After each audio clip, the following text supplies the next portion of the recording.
బ్రహ్మము దానిని పాదము. అంత గొప్ప పాదం. కలియుగంలో అసలు అటువంటి పరబ్రహ్మము యొక్క కాలి చిటికిన వేలి గోటి కాంతి చూడడానికి అర్హత ఉండే అవకాశం లేదు.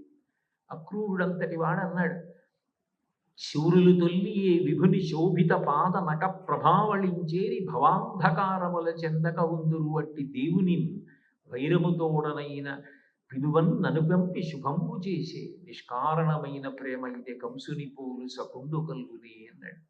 ఆయన చిటికిన వేలి గోటి కాంతి చూడడం సాధ్యం కాదు. అటువంటిది ఏకంగా అటువంటి పాదం, అంత గొప్ప పాదం, బ్రహ్మగారు గడిగిన పాదం, మూడిటిని కప్పేసిన పాదం, బలిచక్రవర్తిని, భూమిని, ఆకాశాన్ని తన వ్యాపకత్వాన్ని నిరూపించడం పాదంతో చేసేశాడు. అంత గొప్ప పాదం అని మనసులో అనుభవించడం అంటే పాదం